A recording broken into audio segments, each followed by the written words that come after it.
You're listening to the ESO Network, your station for all things geek. Let's get spooky.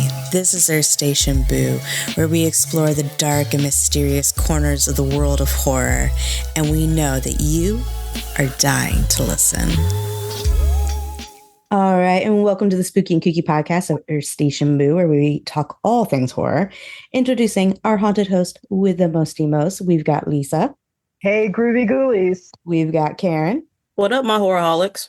I am Shannon, and today we are with some really cool people that we've had on the show before. We have Sam. Hey guys, thanks for having me again. Happy to be here.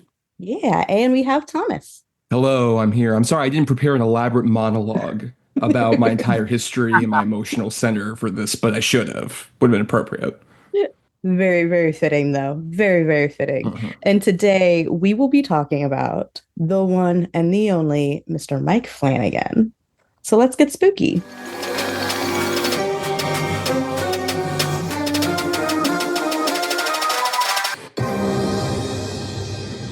And welcome to the Ghastly Report. Mwahaha. So we've got just a few little things that we're going to be telling you all about. But because this is the first episode of the month, we got our June releases we're also going to drop on y'all's lap. But first things first, let's talk about some fun news. Karen, what do you got for us?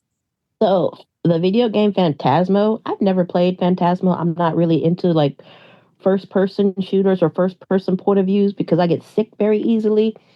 Well, Blumhouse has started the making of the video game in a feature film. So I would like to see how that goes because, you know, some games to movies do not work out very well. Yeah, but Phasmo's got some good lore. I could see them turning it out. Well, we'll see. We'll see. Yeah. Blumhouse might be able to do it. I think they could. Yeah. Yeah. Lisa, what do you got on the docket? On the docket, I have, well, our favorite person, Mike Flanagan, is coming out with a series of Carrie. I think it's a TV series. Yeah, it's on Amazon Prime. Prime, right. And it's got some of his favorite actors in it and a couple other surprises. I'm really looking forward to seeing what he's going to do with it. I'm a little worried, though, because they've made so many different iterations of Carrie. I'm kind of going, okay, Flanagan, don't let me down. Let's see what we got. But it looks like it might be pretty interesting with the cast that has just been announced. Yeah. I mean, he just did Life of Chuck, which is one of King's not horror stories, and King loved it. So I feel like if anybody can pull it off, it's going to be him. I'm not actually too worried, although I am interested to see how he changes things, because he usually does do some twists and turns with the retellings, either to modernize them and or to make it so that the story is more cohesive for a TV setting. So I'm interested to see how he turns it around. But I mean, he's had great success with like his Netflix stuff, so I don't see why he couldn't knock this one out of the park. Exactly. I think my only reservations would be the control Amazon would have on the producing side of it. But if he's got creative control, he's going to knock it out of the park. So 28 years later is coming out later this month. But Danny Boyle has let it out that even though, yes, he has confirmed that Cillian Murphy is not in this one that's about to release, he is going to be in the next two of the 28 years later trilogy that is going to be out. I didn't realize it was going to be part of a trilogy. I think it's kind of interesting. So you have the first one, 28 days later. You have 28 weeks later. Now we have 28 years later, but the years is going to be 3 separate films. So that's going to be interesting. I'm kind of excited to see where he goes with that. When I first heard about 28 years later, I was not expecting it to be its own trilogy. So this could be interesting. I'm kind of excited to see where it goes. But when you have Murphy's name on it, I have a feeling that he wouldn't have signed on if it didn't make sense and wasn't going to be a good choice, especially with where his career is at the moment. Very true. Very true. I'm kind of curious to see how it's going to go myself. Right? Right? This is my reaction. Yeah. Yeah. So They teased and saying that he was going to be in the first movie. And I was like, yay. And then I hear this news. I never heard that he was going to be in the first one. I always heard that he wasn't. I heard that he was. Yeah, So, I actually heard that he was too. Maybe he will be. Maybe he'll be in all three. I know that I want to say like they said like the main guys in this first one are like, what was it? Aaron Taylor Thomas and Ray Fiennes and somebody else when it comes to the men. I don't remember who the other one was. But who knows? I know though that the movie is releasing this month. So Lisa, what movies are releasing this month and what dates?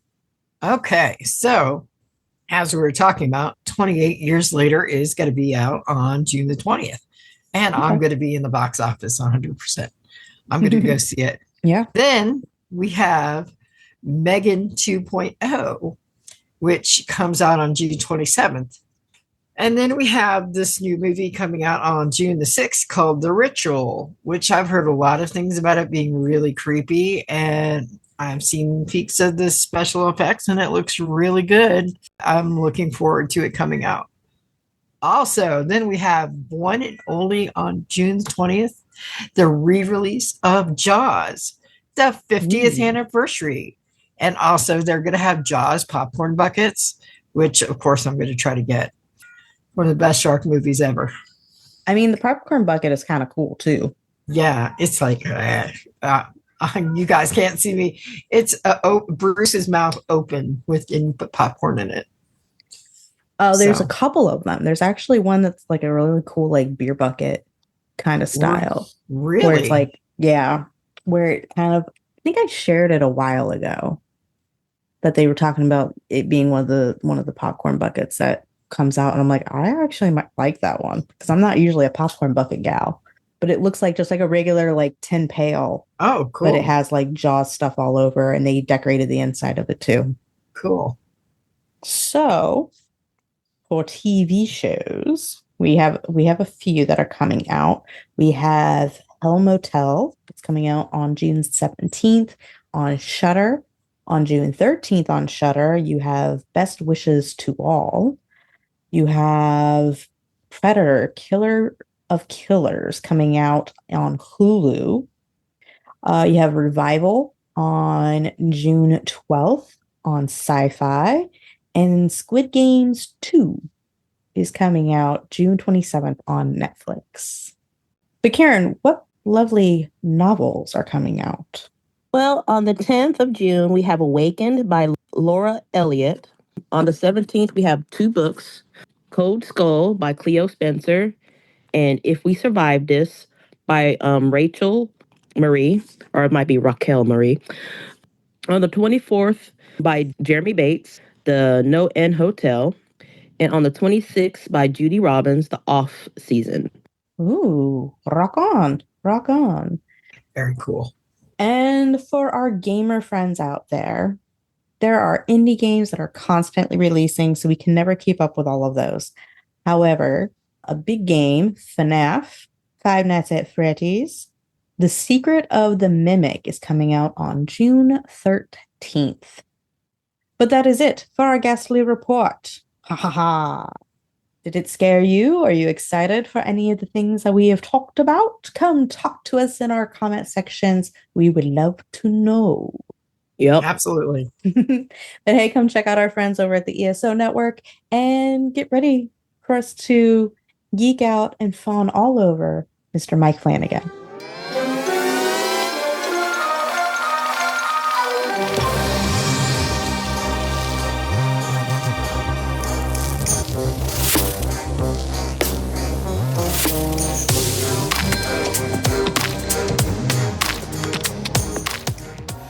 Hey, our lovely little ghouls. Want to hang out beyond the podcast? Well, now you can. We've summoned a brand new Discord server just for you, The Crypt. Come, talk horror, share your favorite creepy memes, suggest episodes, and hang out with fellow fans and some of our fun guests who love the spooky and kooky as much as you do. And if you'd like to support the show, obviously there's our merch store, but we've now created our wish list on Throne. For all the links, check out our bio where we have a link tree. You can find our Discord, our Throne wish list, as well as our merch store. So, let's get spooky.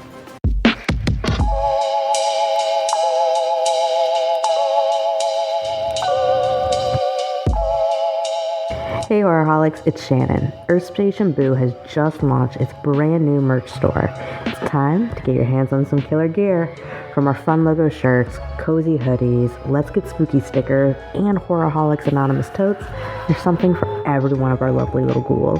We offer our spooky designs on many different types of products to fit your desires. But if you happen to see a missed opportunity, just let us know. And unlike most of Stephen King's adaptations, you know what I'm talking about, you won't be disappointed with the quality of the products. Head over to our link tree in our bio, grab your merch, show off your favorite horror podcast, and most of all, let's get spooky.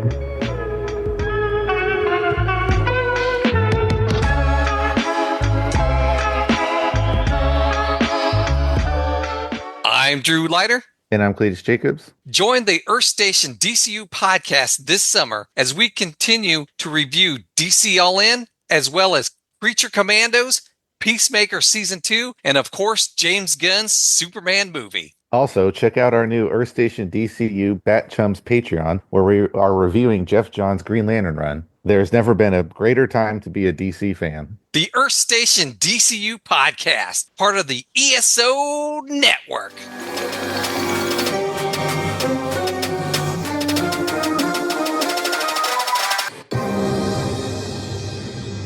Alrighty, so without doing a massive monologue, we are all gonna kind of like talk about our first time we discovered Mike Flanagan, because this is an amazing creator, mostly director, but he does a lot of writing as well, and he's done a ton of different like little things in the massive realm of movies.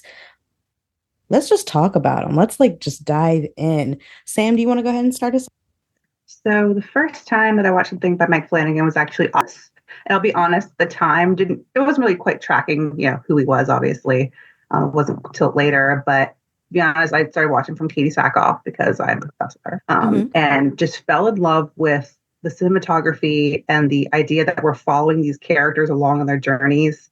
And what's really hard, I think, sometimes with horror is kind of getting that character development. So like off the bat was like, I really like this director. And just from then on started, finding more things that he had done in the past, like Absentia, which is, we can talk about a little bit later, ranking wise, is not my favorite, but it is a really cool take on kind of crime and horror kind of rolled up together. So yeah, that's my, Cliff Note version of kind of how I introduced to him. And then obviously just fell in this love with him when the shows came onto Netflix. Oh yeah. Thomas? It was also Oculus for me. I remember seeing that in the theater, and I was curious about it, especially because like it had this very intimate setting, but a lot of ambition, which I think is what a main thing that really runs throughout Flanagan's movies. Even as his budgets get higher, he still has like so much ambition, but it's still very intimately focused on his characters. And I thought the movie did a pretty solid job with it. But what I really like about Flanagan is like, unlike other directors who like make an incredibly impressive first movie and then kind of like dwindle or maybe go on and off, I feel like there's been a really interesting forward progression with his movies, where I just see like the quality really ticks up and up and up for me, and with his shows as well. So Oculus felt like a solid start to what would be a very interesting career moving forward. Oh yeah, for sure. Lisa, Yeah, actually, it's funny that you say that. I didn't see Oculus till after I saw the movie Hush, which I love, especially since I live near the woods, and it just like totally creeped me out. But then, I saw Oculus, which I liked. And then I started watching his miniseries on Netflix, of course, I love Dr. Sleep. It's just the journey of the characters is just fantastic in the set. Sets and just the simplicity, which makes it so much I don't know, so much more personal that you just get it. So I pretty much watch everything that he puts on. Yeah, fair. Karen, how about you? Let's see. I heard of Oculus when it came out. I didn't have really much interest in it, but I did see, Ouija, The Origin of Evil. It was okay. I'm like, oh, it's another Ouija movie, witchboard movie. It had its moments. Then I saw the movie Hush, and I was like, Mm-hmm. this is a good movie. Who is this man? And I was like, oh, Mike Flanagan. Okay, let's see what he does next. And then, he came out on Netflix with all his series. Love Haunting of Hill House. Love it till this day. And all the movies that he did for Netflix. So where he went out from being, mediocre or not a good, first movie to, wow, this man knows. Mm-hmm. You know. Gerald's Game was my first introduction to him. And then I was like, wait, who is this guy? I gotta go see more. And so I think I saw Hush after that. And then just kind of spiraled in, watched a little bit of Before I Wake and, then all of the Netflix stuff. So Haunting of Hill House, Blind Manor, Fall of the House of Usher, Midnight Club and Midnight Mass. And I was just like, this dude knows how to tell us. And even when he does have his monologues, the monologues aren't boring.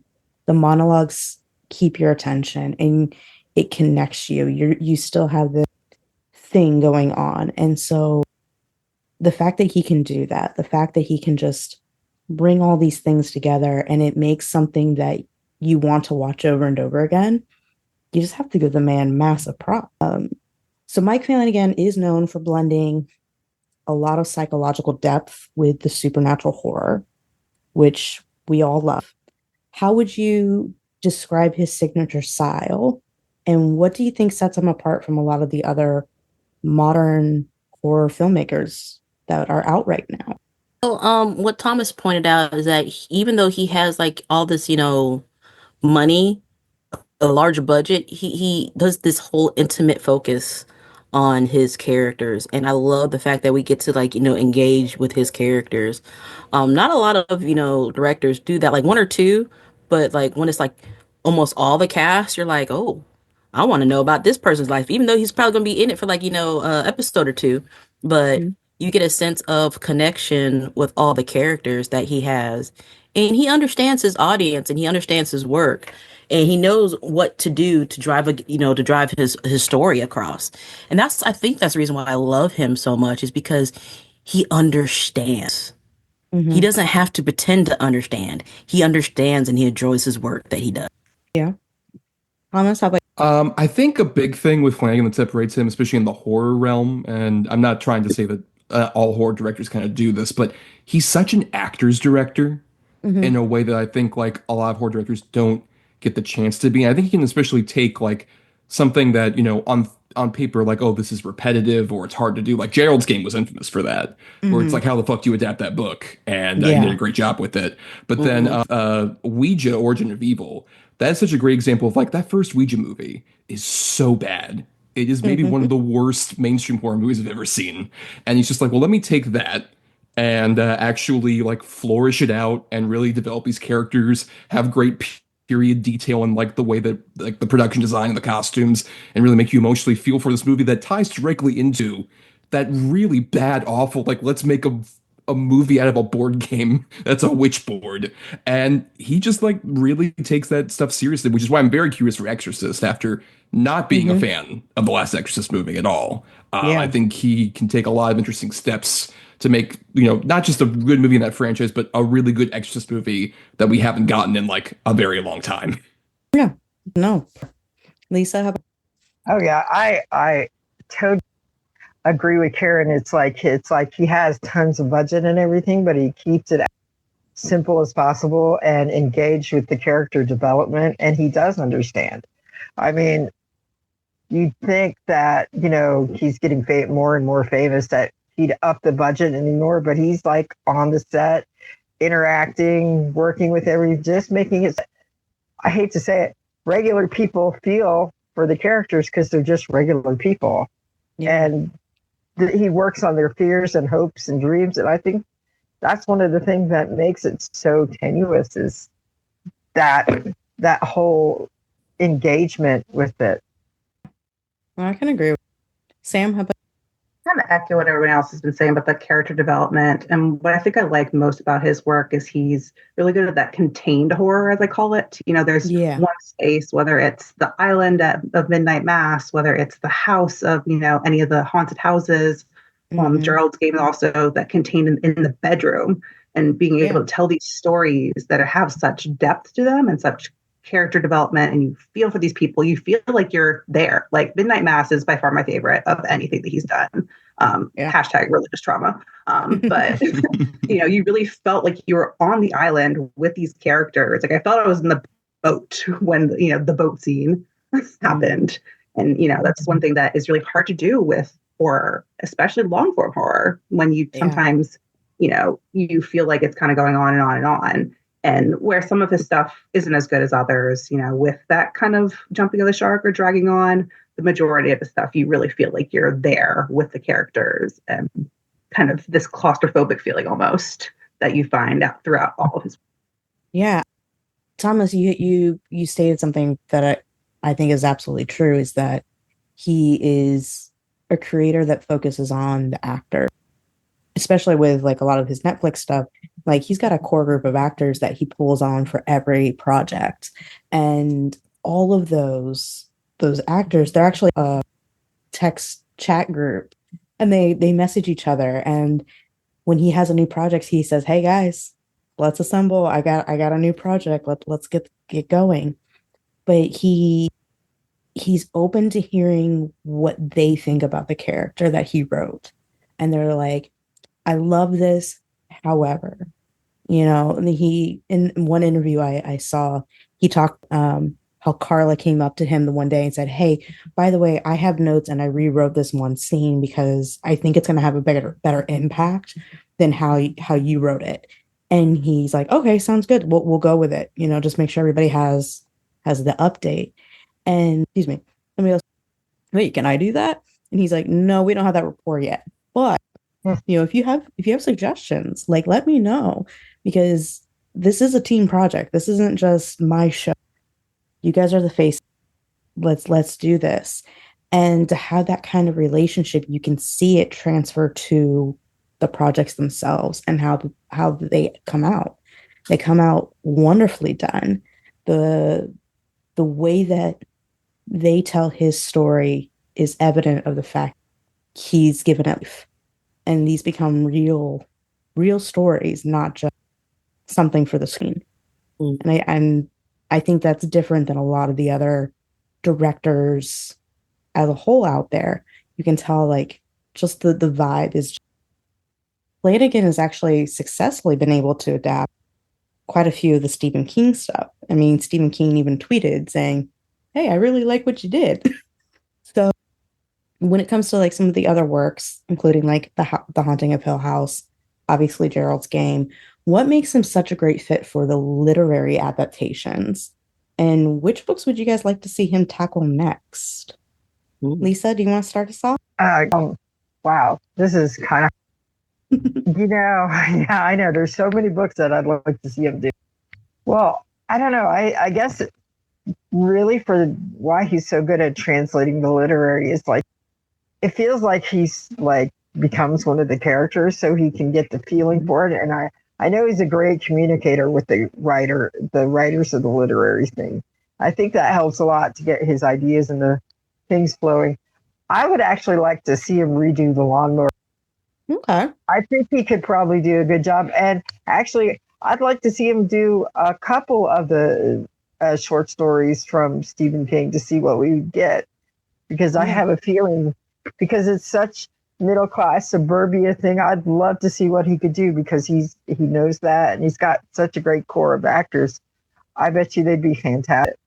I said especially from the book Night Shift, because that's got a lot of really good stories in it. Yeah. No, it does. Sam, how about you? Yeah, I think that it's really hard sometimes to adapt books to movies because I feel like a lot of books, you're in the characters' heads, and it's really hard to have that on screen. And I feel like that's where he really thrives. We talked a lot about that character development. He's able to somehow I still can't figure out how he does it. Like, you feel like you're in the characters' heads. And I think Haunting of Hill House is probably the one that shows that, like, especially through, the various characters and kind of going back and forth in time, is you really feel like you are the characters, really. Kind of jumping off that, it might sound very strange, but I really would love to see him adapt the Scarlet Letter. And I will die on the hill that the Scarlet Letter is a horror. It's about witches. It's about Puritan culture. Once again, it's probably me and my religious trauma. But, that's always been such a driver to me, is this idea of the other. The Scarlet Letter is a lot about being in the woods. And I think he could really adapt it well. I think he could showcase the character of Pearl amazingly. And so that's like, if I could ever pitch something to him, I would love to see that. Yeah, no, I agree with you on Karen. How about you? I think his ability to take a story and to translate it well into a movie or a short or a series shows how dedicated and how well versed he is in taking the story, seeing it from either his point of view, or as a character's point of view, or as a god's point of view, and then doing it. Because there are some stories I'm like, if you done it this way, it'd been so better. But his ability to do it is chef's kiss. I mean, I would love to live in that man's mind. I will never leave there, granted. Y'all be like, where's Karen? She's in Mike Flanagan's mind, picking it again.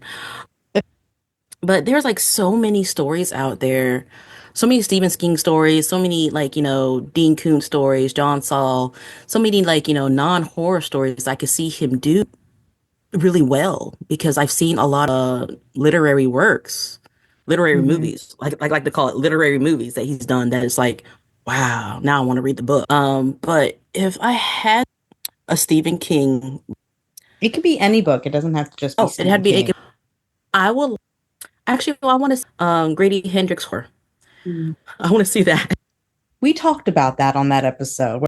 Flanagan, you need to do this one. I want to Flanagan. I will be an extra. I will do it. Right.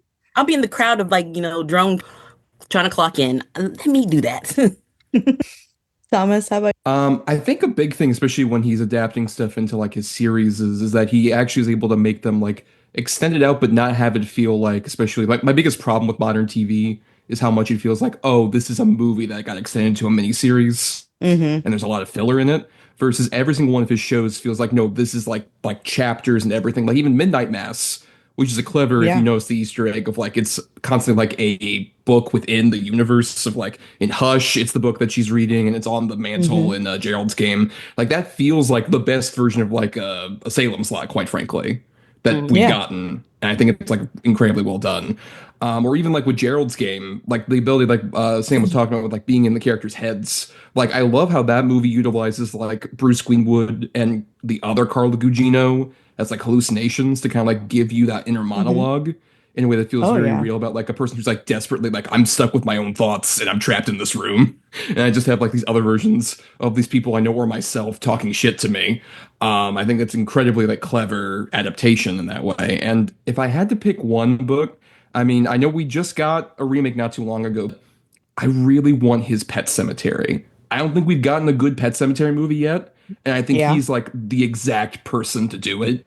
I think every time, especially like there's that whole sequence where Lewis is thinking about after Gage has died the accident and thinks about like his whole like idea of his future is like a perfect Flanagan sequence I want to see like in detail, like him portray. And I think, I would like to see him take the actual, like, a third time's the charm with a Pet Sematary movie for him. No, I think he would actually do a fantastic job, especially since it seems like he's got the finger on Stephen King's pulse. He knows how to tell King's stories, and King loves his adaptations. Like, there's been times where he's like, yeah, like, I probably would have done this scene different, but overall, he's getting thumbs up. The original author. Sorry, but it's like Stephen King writes the books, Mike Flanagan writes the movies. I think his attention to detail is the biggest thing when it comes to how he's been able to adapt these beautiful literary works and put them on the screen. Even with like The Haunting of Hill House, I know we talked about that episode, or did that episode, and we talked about that season.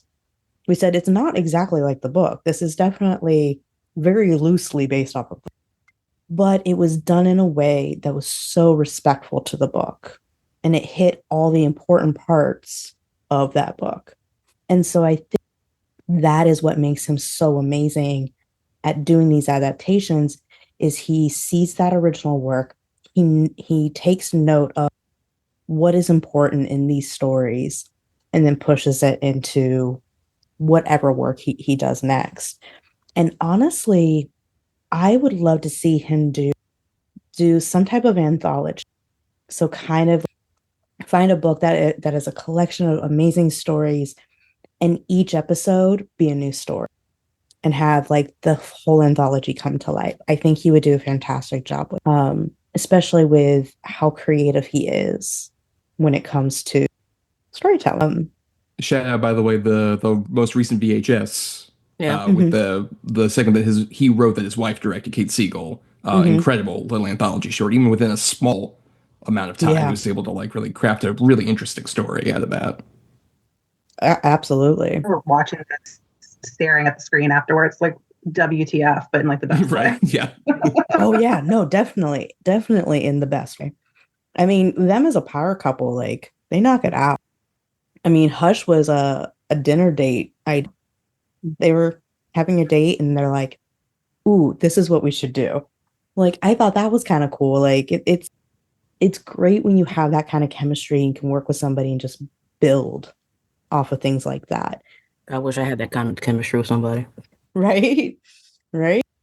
Now, he has had a massive stint with Netflix and has done a number of different horror series, kind of similar to Ryan Murphy with all of his anthology and adaptations. You have Mike Flanagan, who's kind of has his own little universe with Haunting of Hill House, Blind Manor, obviously Midnight Mass, Fall of the House of Usher. These have all been praised for their deep character development and being a slow burn horror. How do they compare to his feature films, though, in terms of the effectiveness and the storytelling? And like, how would you guys compare them? Like, good, bad, vice versa, all the way around as a whole? Thomas, you want to start us off? I mean, I did kind of say it earlier that like the shows feel like actual shows. They actually feel like, you know, they're stories that could only be told in sort of an episodic format in the ways that they're done. I mean, and even I've had some, like, I wasn't huge on House of Usher necessarily, and Midnight Club I never actually finished because I was just like, this is a massive bummer even for Flanagan. Like from the jump, it's just like, oh, the kids with like horrible terminal diseases. Like I think I don't know if I can like quite dive into that. But I mean, I think it's just that like he manages to really like engross you without having any real filler. It's all killer, no filler with the shows. And I think it's also interesting where like even with the movies, a big example of like where the long form kind of works better is like Dr. Sleep. I liked the theatrical cut, but I didn't love it. And then I saw the director's cut. And it's one of the few times where I feel a director's cut is a true improvement on every conceivable level from the theatrical cut, because you get like these crucial details and these crucial scenes that don't feel, once again, like, oh, you cut that for a reason. It's like, oh, you had just the time constraint. But like that 3-hour director's cut, Dr. Sleep, is I think like one of the best examples of taking a good original theatrical cut and like fleshing it out wonderfully. Like Thomas said, like the shows feel like a show and the movies feel like the movie. But with the movie, I'm like, I don't want to watch it again. But with the shows, I'm like, because there's so much detail and like I could rewatch it every single time and catch something new. And I also don't want the show to end. With the movie, I'm like, I don't much care. I want it to end. It's just a movie. But with the shows, I'm like, I want to be a character in his show. I want to be able to live these characters' lives. I want to be haunted. I want to hunt vampires because I don't want to become a vampire. I will hunt a vampire in Black Mass in a heartbeat. Like, you're turning my people into vampires? No, I will be the slayer. Or I'll drag you out into the sun. You're not going to dig into the sand like some sort of cowardly person. But yeah, with his series, I just love to watch it over and over again and to experience each and every one of the characters.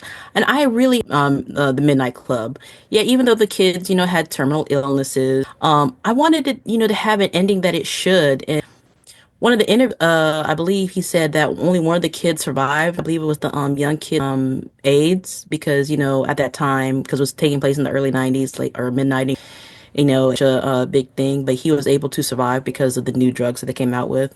But I wanted to see how that flowed and went, and also with the whole witchcraft that was happening and the blood sacrificing they were doing.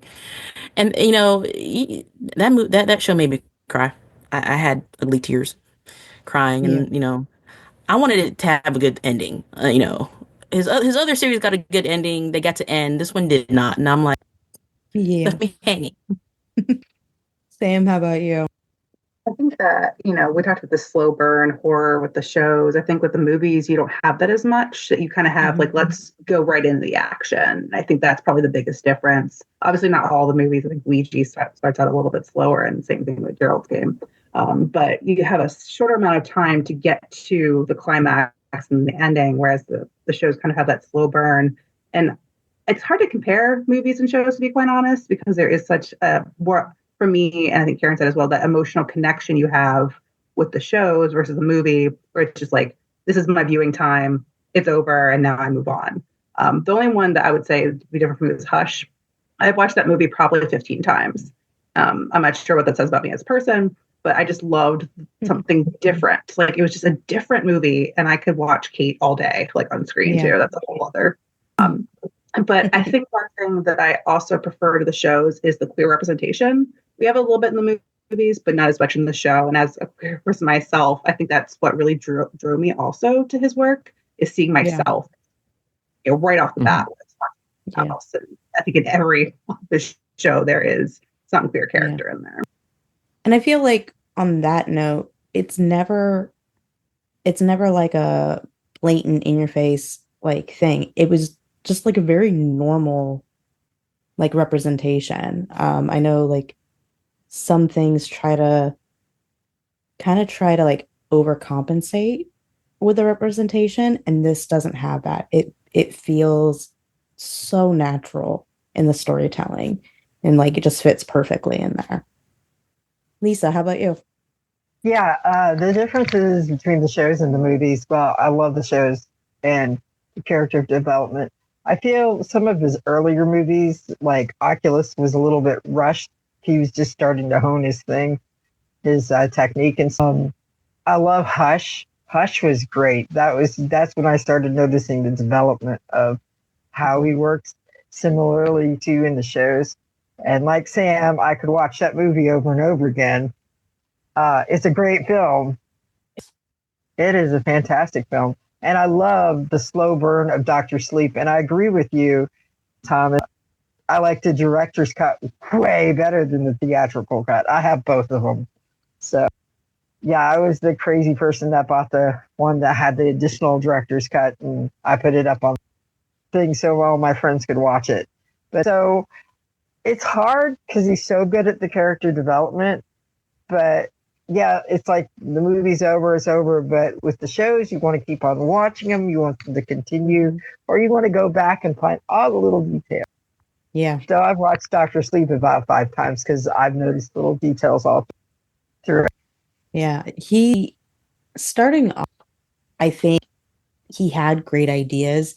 He just didn't know how to execute them quite correctly. Like with Oculus and Absentina, you have, and even kind of like before there's like these ideas, and they're very grandiose. So, and you can see the vision, but it's like getting that vision and making it work with what he actually has around him. But then when he got to finally doing like the Netflix series and things like that, he was able to like really hone in, and he could do it because he could extend it, and he had more like pliability to it versus the movies, which were a little bit more restricted for him on a creative level. I think he's a director who, on top of his character development, understands that the slow burn is what makes it creepy. The slow burn is what feeds that fear. That's what kind of incites the horror aspect of it all. And so that's why I think even with his movies that do have to have a faster pace because, instead of having, 12 episodes that are all about an hour long, he only has like an hour and a half to 2 hours.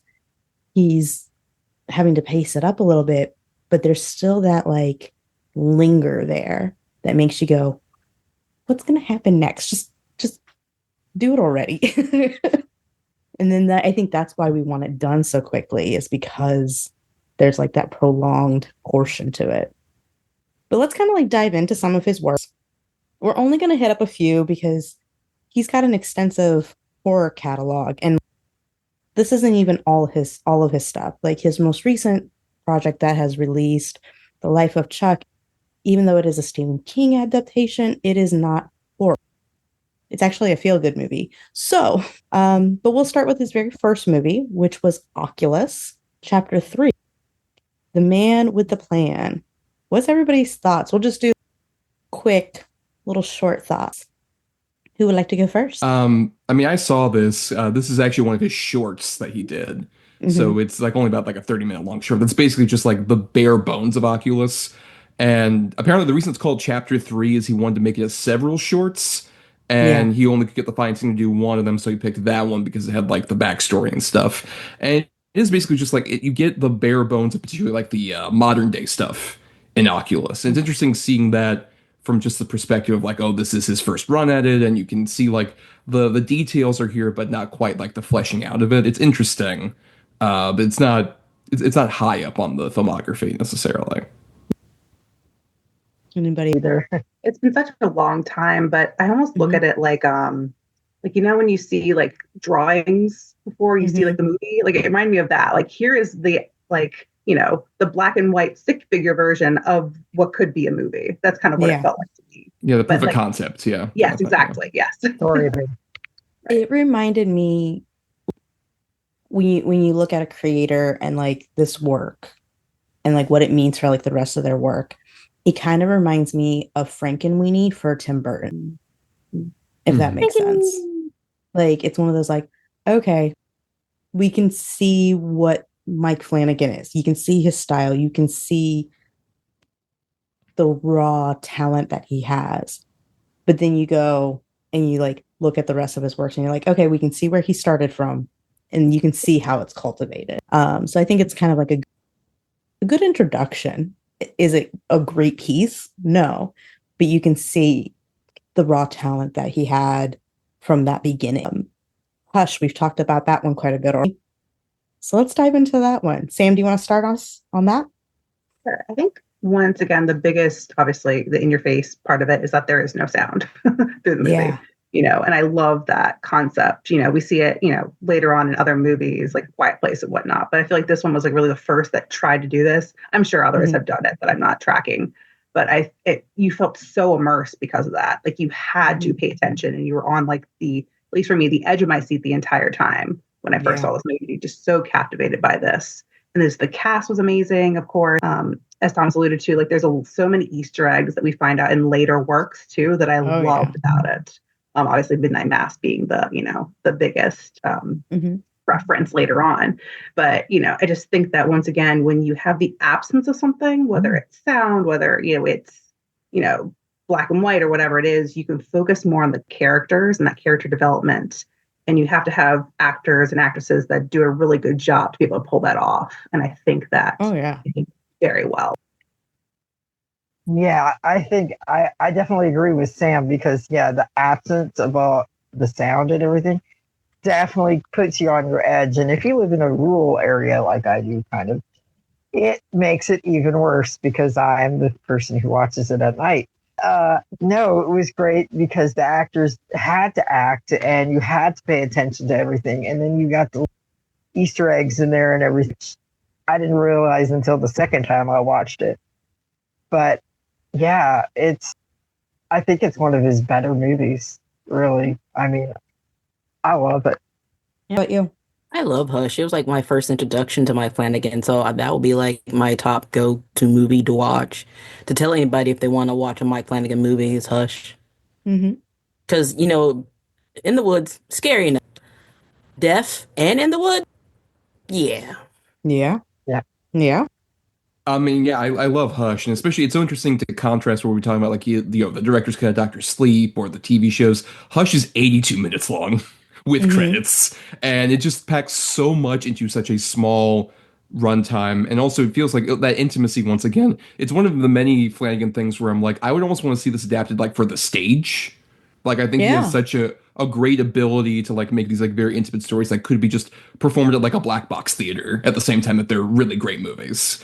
And Hush is like a great example of that. And especially with that movie, given it has like the one location, such a great sense of space that like a really great filmmaker knows how to do, especially with just like we're in this one cabin location and just like every single nook and cranny. He does kind of like what I like to call the Scorsese shot of like, Yeah. let me show you every single corner of this house so that when we like have shit go wild in it, it makes you feel like unnerved because like, oh, he's gonna be over that door that we saw over there that's gonna lead over here. He does such a great job with that in this movie in particular. He does. I think the best thing about this was how it originated, which was again just a date between him and at that time his girlfriend, who has now become his wife and is in almost every single thing he made. This, I think, was really like their first kid together. Like they created this piece that is absolutely amazing. It is so fun to watch. It does keep you on the edge of your seat. It's something that it truly is that film where you're like, oh, you really want to get like an idea about what he can do? Here you go. There's not even any dialogue. The man who is known for monologue has no dialogue in a movie, and it still is fantastic. So it shows that he doesn't need the words, that the words are just icing on the cake. Next, let's talk about Gerald's. Who wants to go first? That is creepy. And I'm not going to go, having kinky time in the woods without telling somebody, like, hey, me and my husband / boyfriend, whoever, we're going to go to this location. If you haven't heard from me in a few days, make sure you come and see me. They had no safety net. You don't know what's going to happen, but it was a good movie. But still, there was no It safety breaks net. all the rules. It breaks all the rules. I'm like, no, you do not do that. But it's still a good movie. That's a movie that tells you what not to do if you're going to have sexy time with a partner in the woods. I did just recently rewatch this one. I still think it's incredible. I think particularly the casting of it, where you got like Carla Gugino, I think is a very underrated actress, like is the perfect person to like, she is so crucial to that movie working. It's just an incredible job. And Bruce Greenwood perfectly cast as like middle-aged kind of piece of shit. Like exactly who I want that dude to play. And also, this is the first time he works with Henry Thomas, which is so fascinating to me. I still remember seeing this for the first time, like Elliot from E.T. playing like the worst dad, worst dad ever. And it's like ingenious casting to put him in that particular part. But yeah, I will say Gerald's Game is 90% an amazing movie. I don't love the ending. The ending feels very much like a Stephen King ending. And then it's like, why do we need this? Let's lob off these like last 10 pages or so. This is kind of like a dumb thing that we're doing. But still at the same time, I think it doesn't ruin any of like the earlier great stuff. Also, gotta shout out Carol Struckland, Lurch himself from the old Addams Family movies. Very creepy and effective casting of him. Right? Sam? So I'll admit, I didn't watch it until about a year ago, and I never read the trauma dumping here, but I have had, some passive sexual assault and that kind of stuff. So it took me a while to like want to watch it, to be honest. I'm glad that I did. I think it still had to get past a wall with me. So it's definitely not my favorite just because of gay trauma. Fair. But I think that, and I think it was Thomas that said it earlier, the use of kind of the showing the others and like what's not really there. And just it really, you got in the head of the characters, whether you wanted to or not, in my case. And it was so well done. And I think that there are some movies that are, you could say, oh, this person could play this character, or this person could play another character. I could not see any other actors or actresses playing those characters in that movie. Like it was perfect cast. And it wouldn't have been what it was if that cast was not. Facts. Lisa, Yeah, I agree about the perfectly cast. I mean, they did a fantastic job, all the characters. And yeah, the others. And yeah, I also agree with Karen. You tell people if you're going to go have sexy time with me in the woods somewhere. I mean, like, Whenever I go out hiking, it's like, hey guys, I'm going hiking. Mhm. It was fantastic. I mean, I really liked it. It treated me out, and I had some PTSD with it too myself. It was very, I liked it. It was very well done. I've only watched it once though. I didn't want to watch it That's again. I've only watched it a couple of times. It's not like a go-to movie for me, but it is extremely well done. And it's from like all angles, it's well done. Like the writing was there, the cast was there, the just even the way he shot everything was just like chef's kiss. And something I kind of forgot to like mention earlier. I like how he shows the character's point of view, but then he shows what's happening around the character that may not be seen to the character. And I love that. I love that he lifts the veil for us. And he does it in a lot of his works. The Haunting of Hill House. He did that quite a bit in there where you see all sorts of craziness that the characters themselves didn't see, but it was right there. So what did you guys think about that one? Okay. So I really liked the slow burn in The Haunting of Hill House. Hill House. I didn't really consider it scary, like to me, but I did like the character development and slow burn. And I did get a kick out of the fact that he was in the movie at several places, and he put extra ghost faces. And then I saw him walking across in the shadow creatures. So I really thought that was really ingenious, and it just added to the atmosphere. And back and forth in the history was a little hard for me, but once I watched it again, I actually could appreciate it for what it was. Not so much creepy, but definitely psychological intense. Oh, I love The Haunting of Hill House. I mean, that's like the slow burn of horror for me when it comes to a horror show. I enjoyed the hell out of it. I watched it like, twice, 3 times, 4 times. It's The Haunting of Hill House. The only thing I had a problem Harry Thomas's eyes. The contacts. Those contacts. Yep. Oh, If yeah. you really want to hear her explain about the contacts, go listen to our Haunting of Hill House episode. There's a whole rant for you guys there. But, the whole representation of like, grief in the family and, it's just so beautifully done. And the ghosts are magnificent and the practical effects are beautiful. And, it's just such a beautiful. It is. Thomas, what did you think? I didn't actually see this one until a bit later. It was after I had seen like Midnight Mass because I'm very averse to modern TV in general because of what I've said previously. But I love Midnight Mass so much, so I'm like I gotta like finally watch like this and Bly Manor and all these other ones. Hill House is probably I think the best of the Midnight Mass is my top, but I think Haunting of Hill House is like a very close second. And I think it's what we've been talking about with like really creating an entire history of this family. And one of my like kind of pet peeves about modern movies, especially, is like when people use kind of like the one shot in a way that feels like contrived and like that's all you have, versus like the one shot episode. I think it's like the fifth or sixth episode of Hill House is one of the best uses of that technique because it just feels true. Like you're living in like that haunting days of like, oh, somebody's died in my family, and I'm like thinking back on everything. You're like just living in it. It felt almost like it reminded me of like Eternal Sunshine of the Spotless Mind in that way. Yeah. Of like kind of like traveling from like place to place within your memory palace kind of thing. And yeah, I think it's an incredible series, especially as someone who loves particularly the original Haunting film from like the 60s. Yeah. I think it's an incredible way of like expanding that story and having like elements of it, but elaborating in the same way that Bly Manor has that with like turning up the screw. Yeah. Yeah.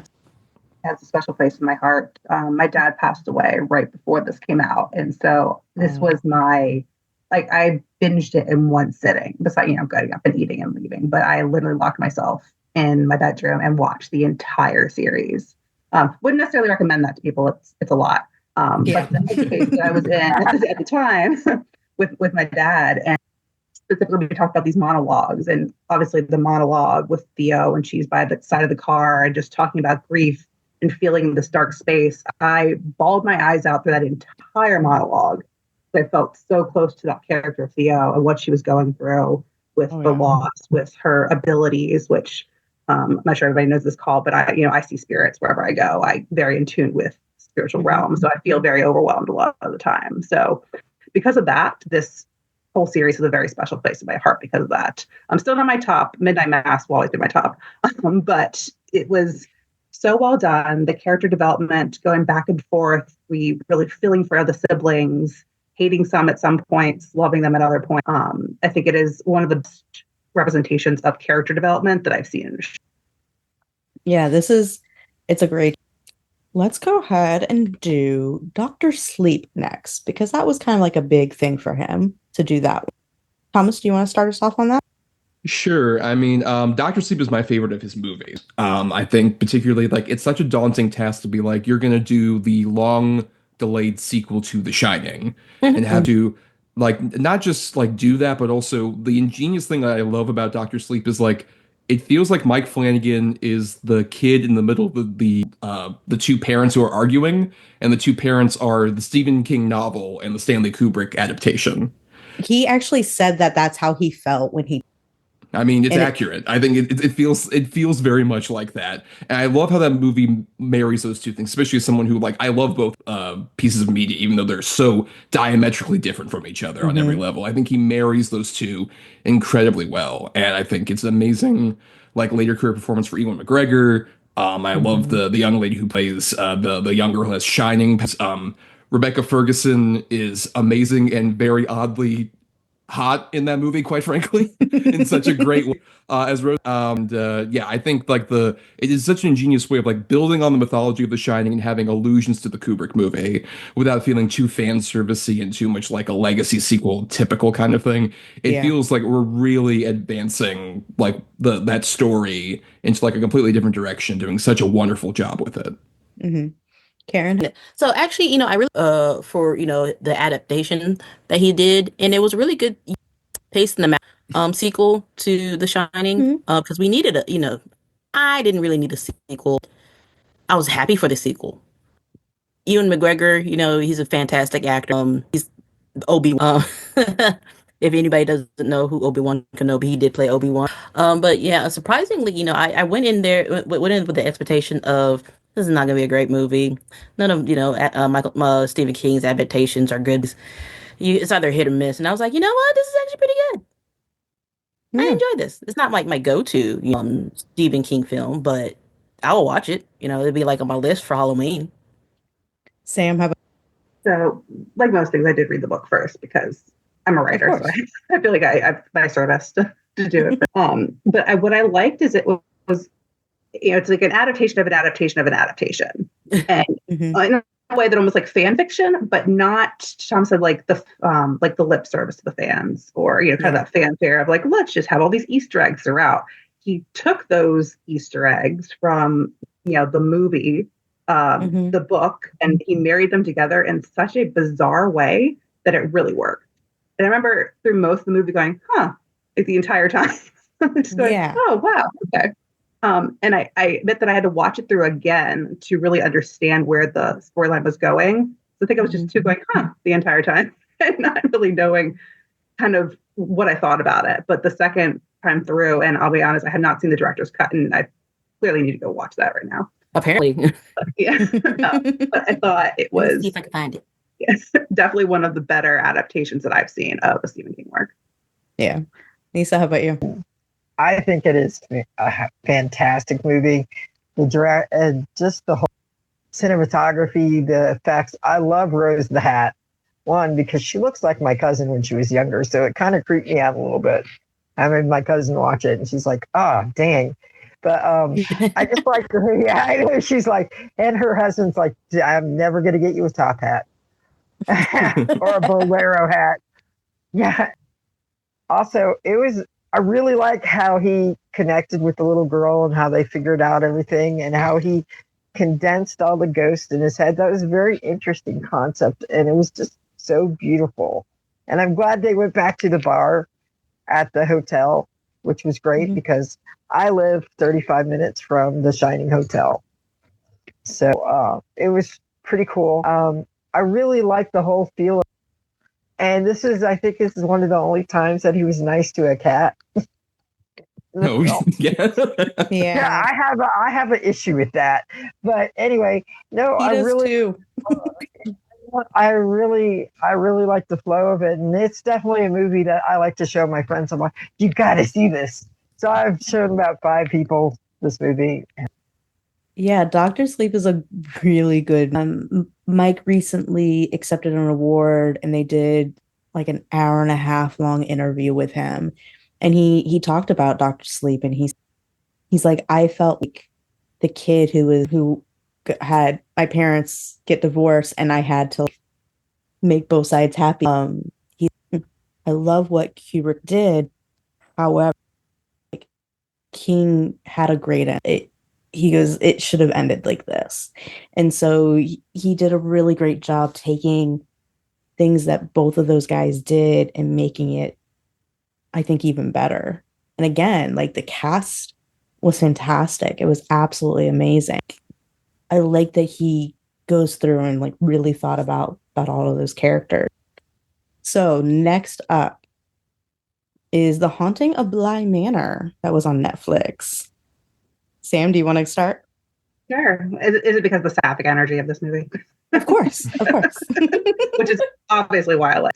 No, I honestly, this movie creeped me out more than Haunting of Hill House, and I think just because, one, being a mom, and there's a lot of also trauma in this movie. Yeah, that's clearly a theme of kids and and loss and that kind of stuff. And I just felt really drawn to this movie and how like it like hurt my soul to watch it. Honestly, in like the best way.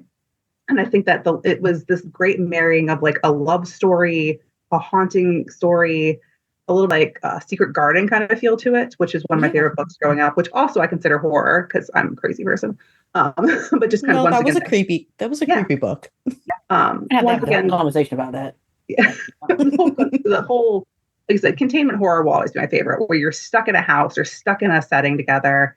You can really explore all those avenues of the house. I think we saw every single piece of that house in that movie, including the pond, including the garden, movie show, But I think that it was specifically the characters really leaning into the sapphic characters that really drew me into that film.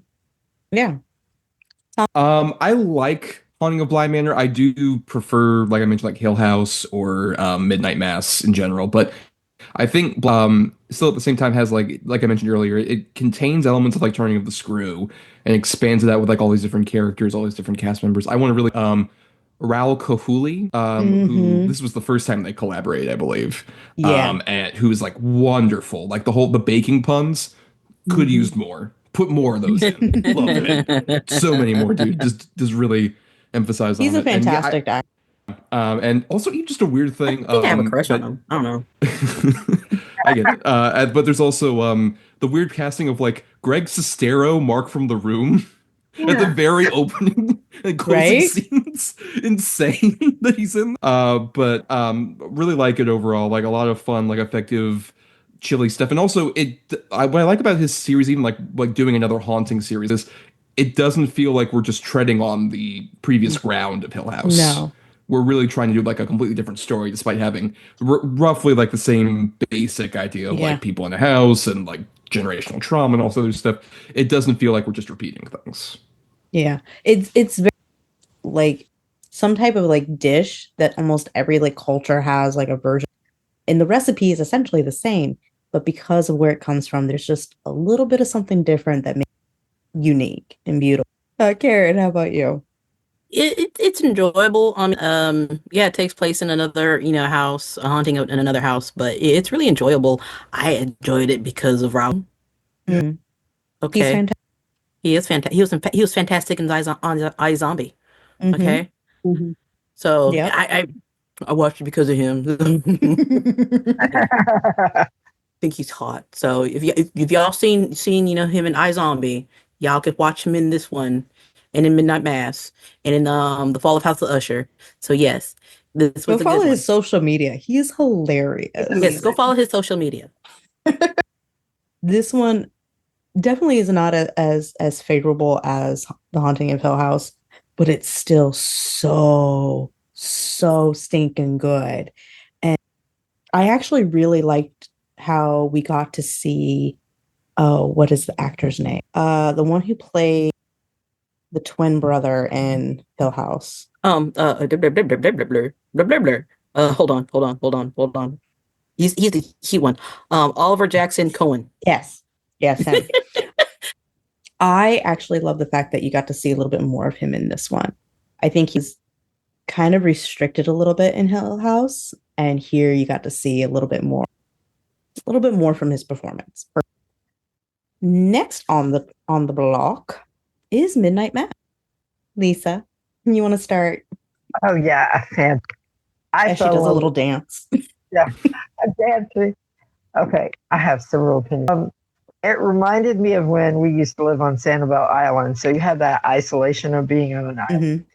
My dad used to own bits and pieces of Sanibel Island in Florida, and how the beach people and just how everybody acts. I like how he goes into the Catholicism because I come from a Catholic back, and have that one person who's like, you got to follow the rules. You got to follow the rules. Then they turn out to the perpetrator of the event. I really liked how it played out. I love the effects of the vampire. Not trying to spoil it for anybody, but oh my God, it's so beautiful. I love the way the wings are clear, and it's the whole story altogether is great. But I think out of all the special effects, that is some of my favorite Mike Flanagan. Yeah. To be honest with you.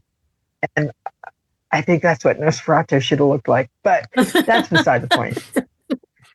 You know, I had to say that. But no, it was just fantastic. It was such a familiar feeling for me and the characters, and I got it and I understood all of it. And the actors are just so cohesive and so great. It's just, yeah. I really, really loved it. And it was, yeah, I agree with you. It's better Salem's Lot than Salem's Lot. Kind of, sort of. Mm. Yeah. And it makes you want to, makes you want him to make, a Salem's Lot. Yes, yeah, absolutely. I think he did a great job. Honestly, like, King should just be like, oh, you guys want to do my work? Mike has to do it. Yeah. At this point, Mike, come here. If it's not Mike Flanagan doing it, no. Like, no. I really feel like he should get to that point. Karen, what did you think?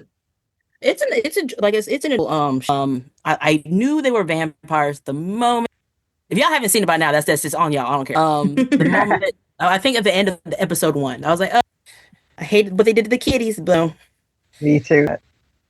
An animal had to die, and those cats were kind of invasive to the and it felt like Salem's Lot without being Salem's Lot, and I really enjoyed it. And I never had the same I never actually had the religious trauma, so I don't know how it affected everybody else. I knew where it was going to, and you always had that one person that you just despise, and that person's going to do something, be very shady, and then be quite cowardly at the end. You knew that was going to happen. So I will. Bev. Bev. Yeah, fuck you, man. Running away. Where you going? No, get back here. But I thoroughly enjoyed the show. It'll probably be like, I would have to say it'd be like, I don't know where to put it. So Hill House would be number 1. Fallout House for Usher would be number 2. It'd be number 3. So as someone who has a lot of religious trauma, because I grew up Lutheran, went to Christian school until I was in 9th grade, knew so many bebs in my life, was constantly being told I was going to hell. This show definitely resonated. It's great about this, and even Salem's Lot, and I think that there was a Red Letter Media thing that they were saying, hey, if you want to watch Salem's Lot, watch Midnight Mass. Like, it's much better than the new Salem's Lot movie, which was awful in case anyone. But I think one that's good in any vampire movie show is that the true awful people are the humans.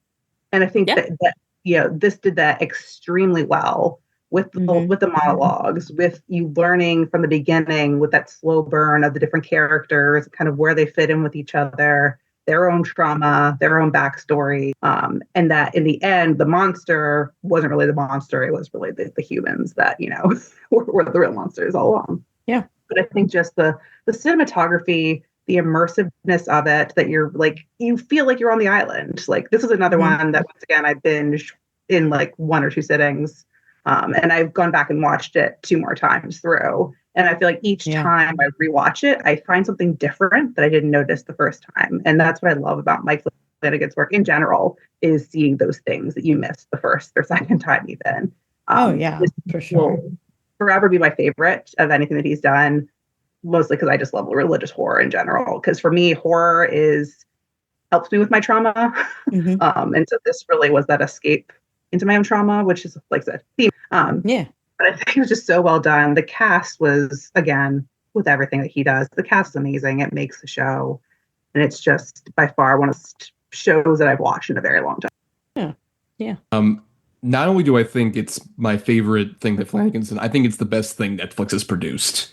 I'm glad Netflix as a company existed so we could get Midnight Mass, quite frankly, because I just feel like it's everything like Sam said about it being like such an engrossing religious horror in a way where like Stephen King often, I think, uses religious characters as, quite frankly, a crutch.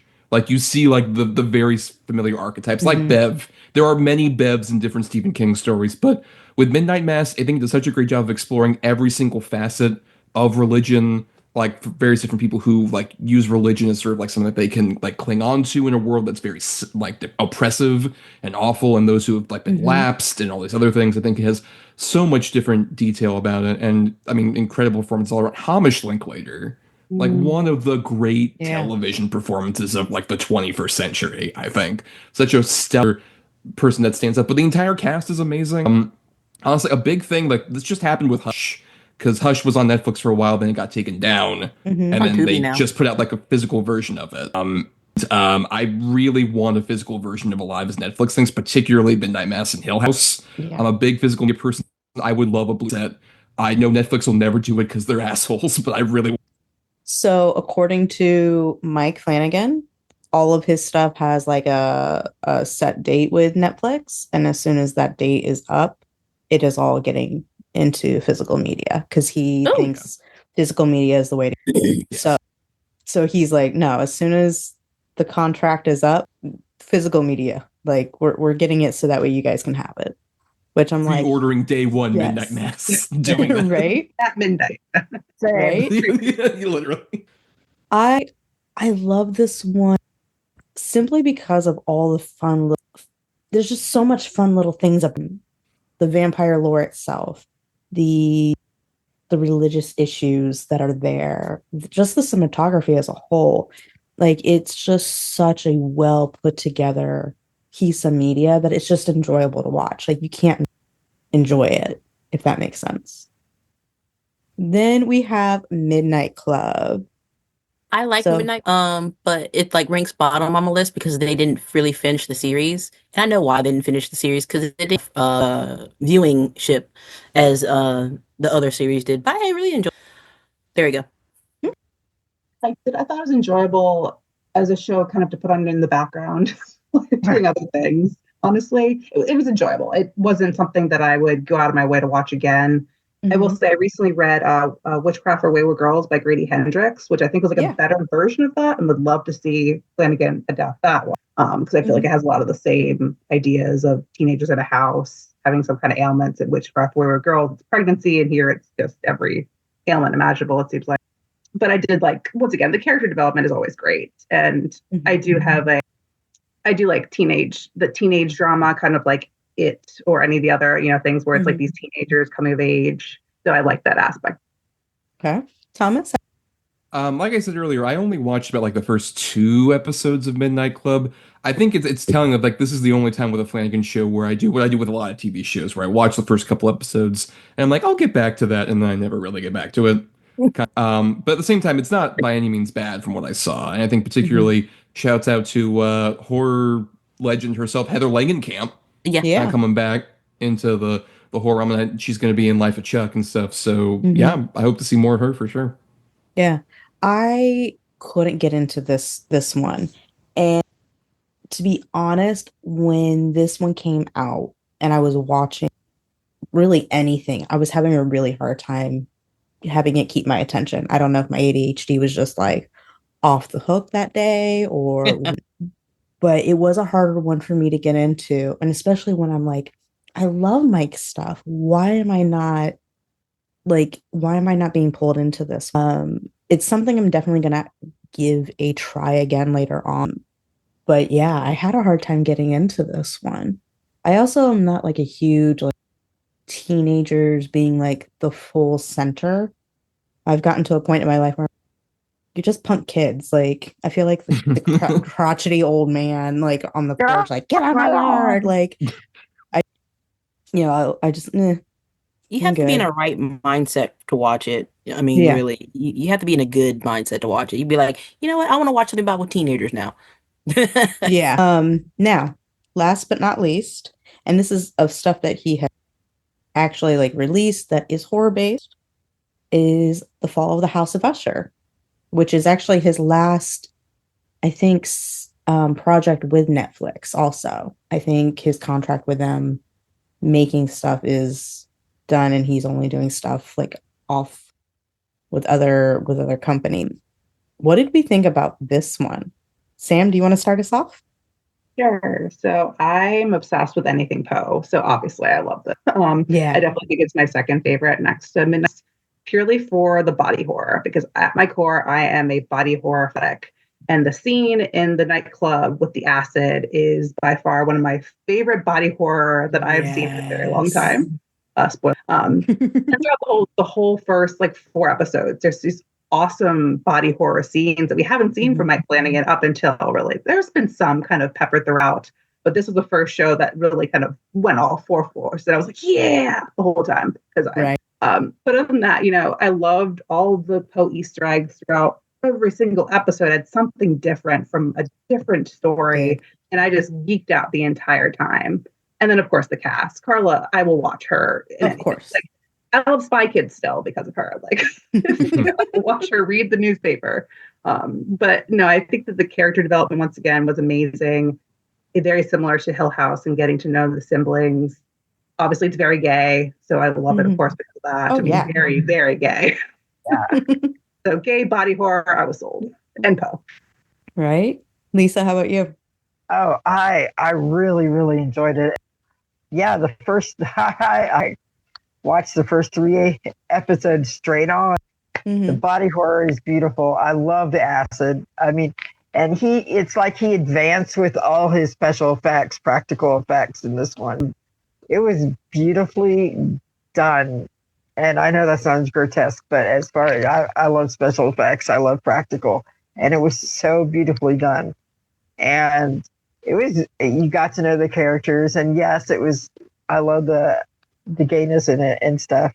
That sounded. And whoever did the shibari on the one character had to be a master, because I've never seen it done that well in that one scene. As I haven't seen that in a long time, so I was like, "Ooh, they got a master." And, I watched them all except for the Black Cat, but you guys know why I didn't watch the Black Cat. Yeah. Other than that, I really loved it. I liked the way his children haunted him. I liked the way, it was really well done. Yeah. Thomas? I felt like this is probably my least favorite of the miniseries that he did for Netflix. I still like it overall, but I think this one is a bit more uneven to me personally. I think there's like some of the episodes were better than others in like grafting a Poe story onto this like Succession family story. Like I think the Black Cat one works, and also I agree about the nightclub. I think that's the Rue Morgue one. Or Master of the Red Death. It's the Master of the Red Death one. Yeah, I think that is a great example of like implementing that into like this sort of like horror setting. I think as it goes along, it feels a bit more like strained to kind of fit those together. And also, I did kind of feel there's the whole element of this production where like it was Frank Langella originally as like the patriarch, and then he got fired for misconduct stuff, and they put in Bruce Greenwood.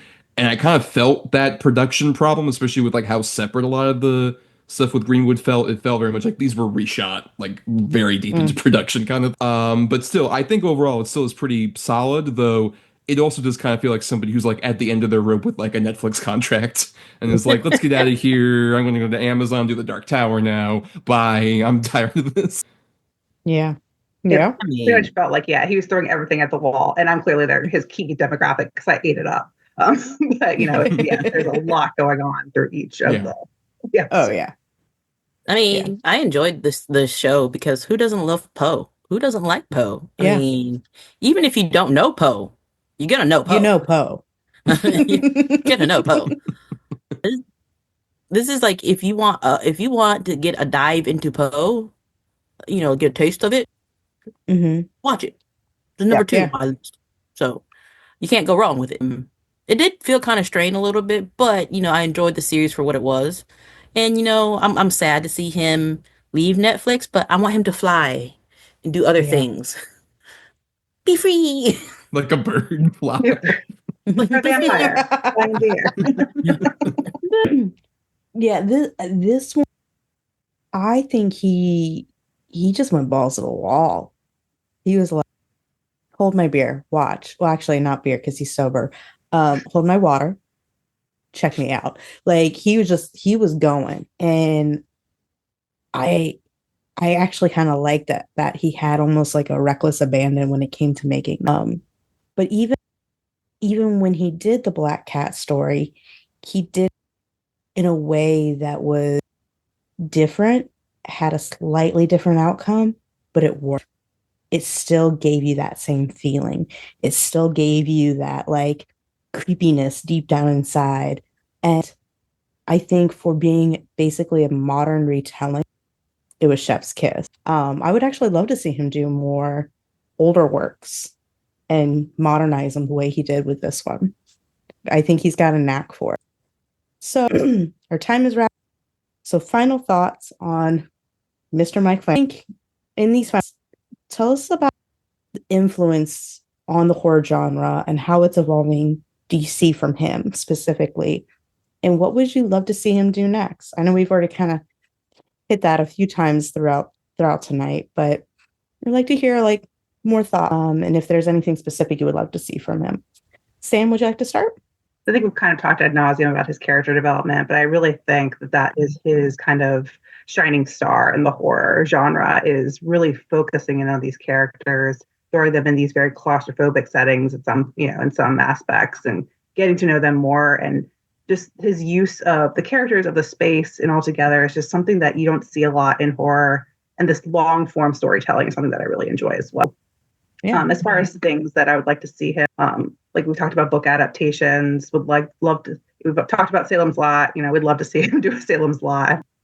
But what's interesting about him more than some of the others is just the soul that he puts into things. Like you can feel his soul in his shows and in his movies that you don't necessarily feel with other writers and directors, I think, out there that are just kind of like, let's move this, make this, we move on to something else. Like I feel like he leaves. It's like his Horcruxes. He's leaving Horcruxes for us, along the way with his different shows.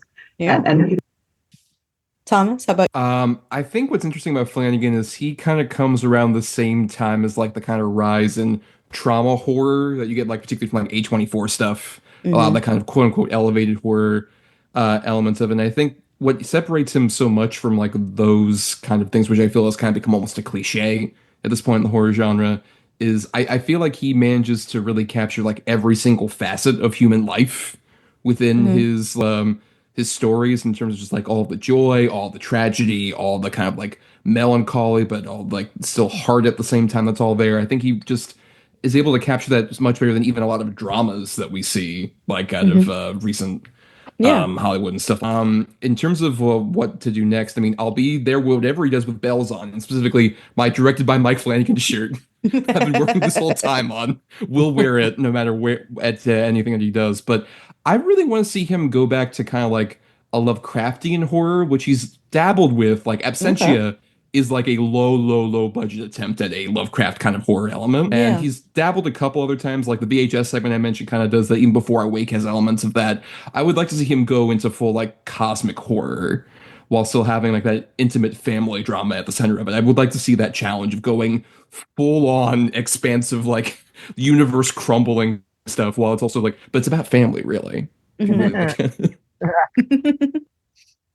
Lisa, how about you? Yeah, his characters and just the way he writes and the whole everything that he does is fantastic, and I think it definitely defines him because you're used to like just horror being, oh yeah, jump scares. No, this is just the slow burn and nice, and you get to feel the characters, the effects. He stays to the practical. He's only done a couple, CGI things, not much.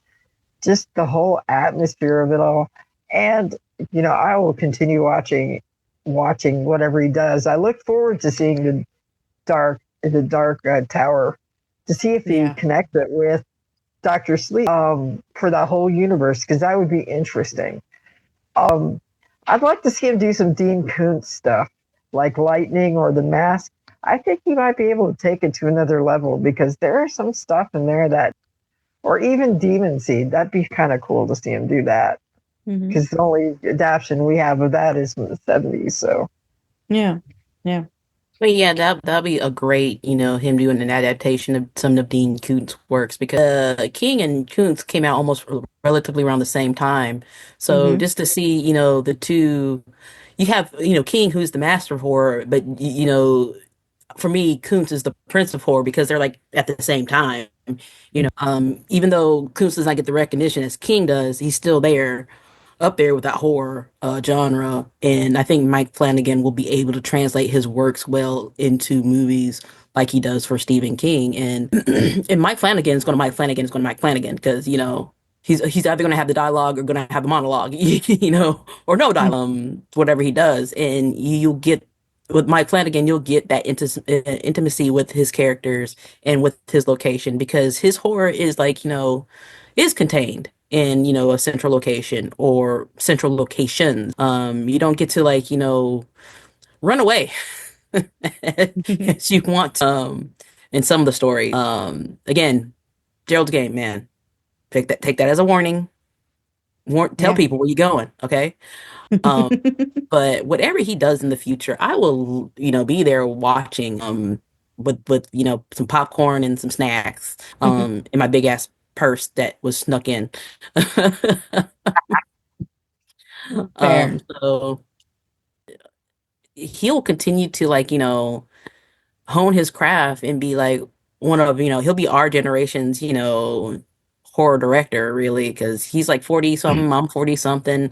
So he's like my generation horror director that, I good could turn to, like, yes, let's talk about some Mike Flanagan children.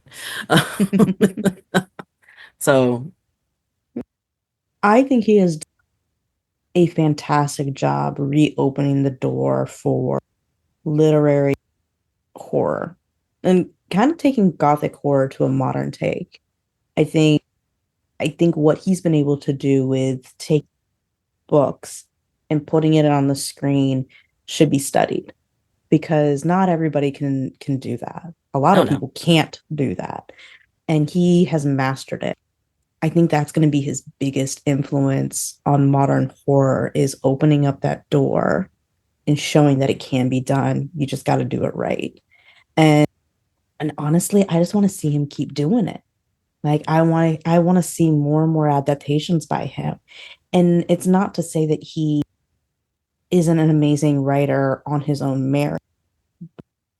The mind that he has is just fantastic, and I would love to see more. So, our lovely little Google, what is your favorite Mike Flanagan project? Come tell us in the comments. You can find us on our social medias. We are on Instagram, TikTok, X, Threads, and our Facebook group is always hopping and bopping. We're also on Blue Sky. You can also subscribe and rate us wherever you listen to podcasts, like Apple, Google, Spotify, and of course YouTube, where you can also leave comments and we talk back to you. So please come chit chat with us. But you can also follow a lot of us on our own special things. But let's go ahead and give our lovely guests a chance to shout out about themselves. So Sam, what do you got going on, and where can our lovely little ghouls find you? So by the time this episode comes out, I will have a new book out, and it is the sequel to my werewolf slasher body horror sapphic horror novel that I wrote. How Does Your Garden Grow? I like to take fun little nursery rhymes and make them all That can be found on Amazon, or you can follow me on Instagram and Threads at the Ginger Nerd with underscores underneath between each letter because someone else took it before I could grab them. I love hearing from everyone about horror. I write horror. I've had many books that have been published over the years, and as I've talked a lot through this episode, have a lot of trauma that I unpack with my horror that I write. So, and I love just traumatizing other people with it. So, awesome, Thomas. Where can they find you? And what do you got going on? Well, I'm at Not the Who's Tommy, mainly on Blue Sky and Letterboxd, is where I'm usually doing social media stuff these days. But you can also find my podcast, Cinema to the Letter, at Cinema #2 Letter. On whatever hell site you peruse, we're probably there. We do, basically on that show, we do 6 episodes where we cover movies based on an acronym for cinema. I'll just, for example, say it's an all different genres podcast. Like we would have done our SNL vehicles season recently, but we've done a horror seasons, a couple of them, usually every October we do them. And as an example, our horror-driven season for the C for Classic, that's the first one we do, usually an older movie, we did Black. For the I for Indie, we did Phantasm. For the N for New, we did Skinamarink. For the egregious bad movie, we did Wish Upon. For the masterpiece, M for Masterpiece, we did Let the Right One In. And then our A for Atypical, we did Exorcist 3. So that's the usual kind of format of our season. But we do also have a Patreon where we put out special stuff for only $1 a month. Like around this time, we would have done our full franchise thing where we go through an entire franchise. The Final Destination series. Okay. And we've done ones for Friday the 13th and Nightmare on Elm Street as well. And we also do a March Madness bracket every year. And we would have put out on the main feed our March Madness one from last year, which was horror themed, where we basically we have 32 different options for, in that case, it was movie monsters. And we 5 people chose like whoever wins best out of 3 wins the matchup thing. And that'll be on the main feed for you to listen to. But our Patreon would have put out the action sequences one that we would have just done over on the Patreon. So if you want to sample, that's on the main feed there, along with all the other old stuff that we did. Cinema to the Letter is the show. Rock on. And if you guys want to find these lovely individuals, we will have the links to their stuff in our show description, wherever you listen to podcasts. Lisa, where can they find you? You can find me on Facebook, Threads, and Instagram. And that's pretty much it right now. Rock on. Karen, where can they find you? Facebook, Instagram, Threads, X, formerly known as Reddit, TikTok, X, formerly known as Reddit, X, formerly known as Twitter. The TikTok and Reddit. Oh my God. I'm Shannon, and you can find me on all the things at Spill Tea Wine Media Mind. Before we go, as always, our horrorholics, thank you so much for coming and listening to our podcast. We cannot thank you enough. Sam, Thomas, thank you both for coming on. We really do appreciate you both joining us tonight. It's happening. Yeah. So, as always, stay spooky, our lovely little ghouls. And this has been the Spooky and Cookie podcast of Earth Station Boo.